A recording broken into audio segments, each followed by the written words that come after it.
Eu estou cada vez mais convencido que os nossos jornalistas, ou boa parte deles, né, analistas, especialistas, etc., não sabem como o mundo funciona. Num programa recente, o jornalista da Globo News, Jorge Pontual, comentando o lançamento das ações da SpaceX na Bolsa de Valores de Nova York e o tamanho da fortuna de Elon Musk, disse que aquilo não era justo. Isso não é justo, isso não é justo, é muito dinheiro na mão de um homem só. Mas, olhando para a natureza ao nosso redor, a gente pode dizer: a natureza é justa, o mundo é justo. Por exemplo, na natureza assim bruta, na natureza que não escreve a sua história, nós temos os carnívoros, né, que são grandes e poderosos, como o leão, o leopardo, etc. Esses animais, quando vão atacar aquelas manadas de herbívoros para buscar seu alimento, eles miram principalmente naqueles indivíduos mais novos, principalmente recém-nascidos. O recém-nascido próximo de um predador desse perde a vida instantaneamente, praticamente. Eles miram também nos velhos e miram nos que estão feridos ou doentes. E a gente pergunta: isso é justo? E o que poderíamos fazer para tornar a natureza mais justa? Por exemplo, o Estado podia intervir para castrar os leões, para sacrificá-los, a ele e aos outros carnívoros, né? E aí o que aconteceria? A relação entre os bichos na natureza ficaria mais justa? Ou haveria uma catástrofe completa, haveria um desastre ecológico monumental? Com certeza essa segunda opção.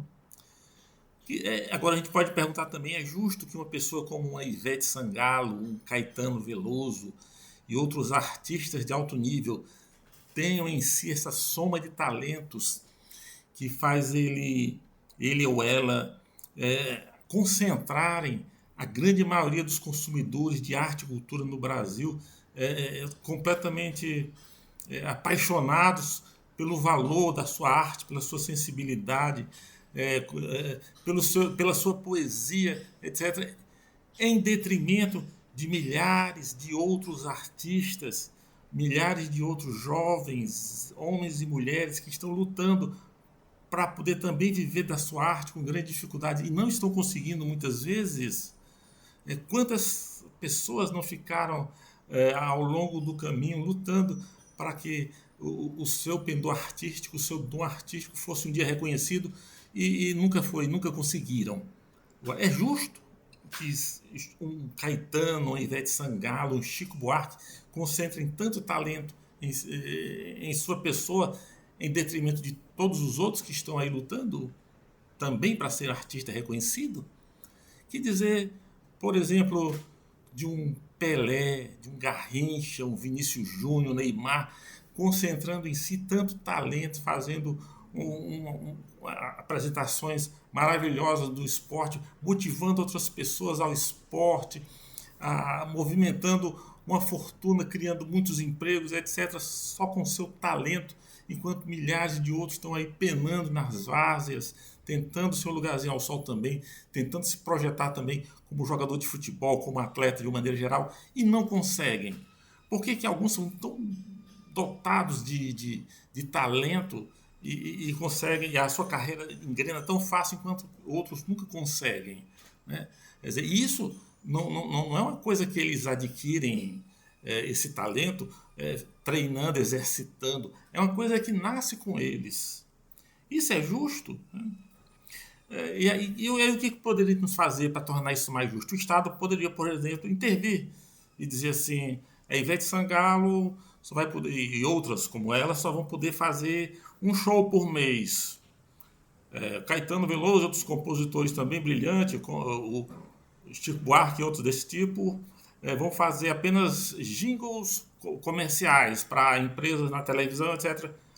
Isso tornaria a coisa mais justa?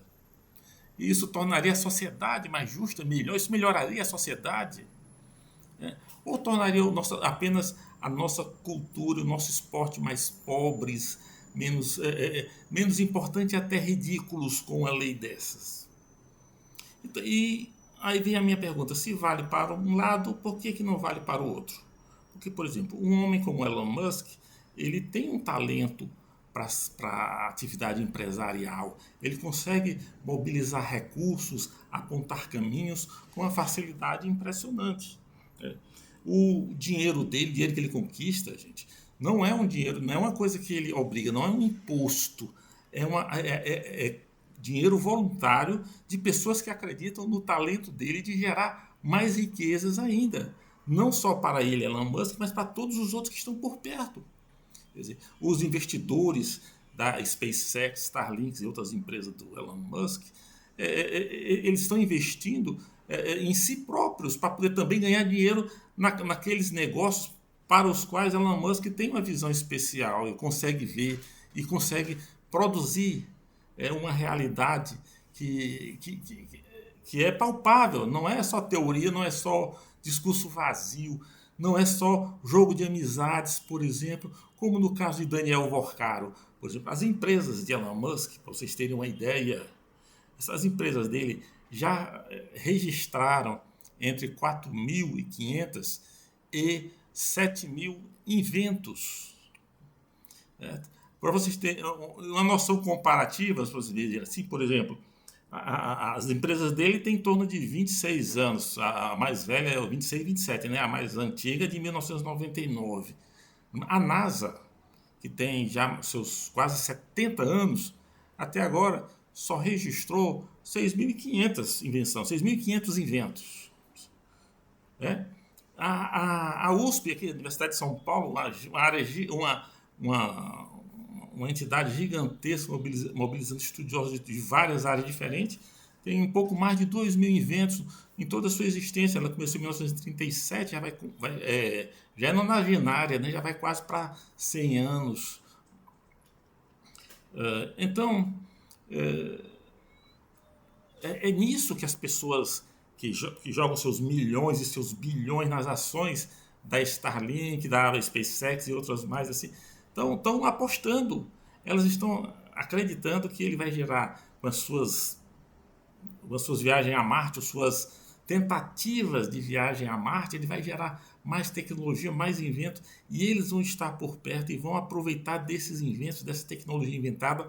A partir daí, eles, independente de Elon Musk, vão criar novos produtos. Com esses novos produtos que eles criarem, vão ficar ainda mais, vão enriquecer e ganhar muito mais dinheiro do que estão agora jogando nas ações da SpaceX. Por exemplo, a corrida espacial nos anos 60 e 70, que geraram muita controvérsia, inclusive discurso do tipo: por que gastar tanto dinheiro para o homem ir à Lua quando há tanta pobreza aqui na Terra? Os inventos gerados nessa corrida espacial dessa época produziram novos inventos, criaram novas tecnologias que tornaram a vida muito mais barata, fez ampliar em muito a abrangência da classe média, fez a classe média disparar. E os inventos que surgiram daí, por exemplo, o forno micro-ondas, o velcro, o telefone celular, olha só. Para vocês verem a vantagem, quando eu era mais jovem, tinha pessoas que viviam de alugar telefonia telefônica. Um aluguel de um telefone custava um salário mínimo. Hoje, qualquer um pode ter um celular e andar com ele para qualquer lugar. O telefone antigo tinha que ficar preso num lugar na casa. E isso tudo surgiu justamente das viagens espaciais. Então, esses inventos dessas corridas que aparentemente são sem sentido para outro planeta, isso gera tanta tecnologia, e dessa tecnologia se tira tantas outras utilidades que podem transformar a vida da Terra, melhora a vida das pessoas, melhorou muito. Agora, a vida dessas pessoas só vai melhorar no Brasil e em outros países se elas encontrarem um ambiente propício para isso.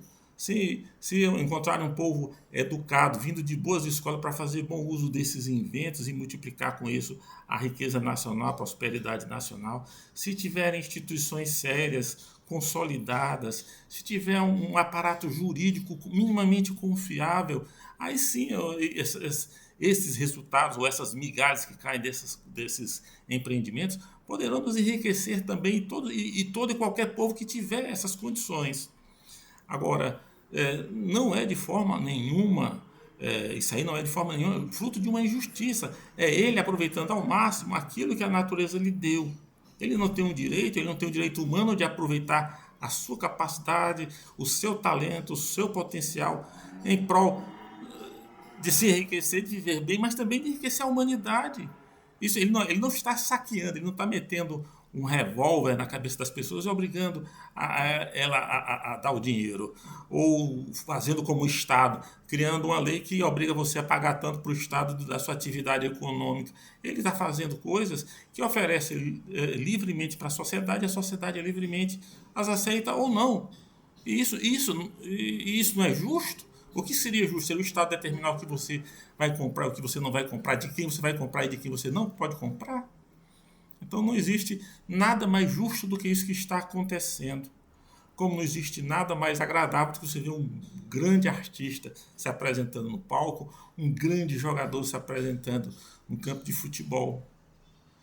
Então eu espero que essas coisas sejam finalmente ultrapassadas, que a gente pare de falar, de reproduzir discursos sem criticar, sem saber o que está dizendo e passemos a refletir melhor sobre os nossos conceitos na realidade e com isso criarmos um mundo melhor para nós mesmos e para os nossos próximos. Muito obrigado.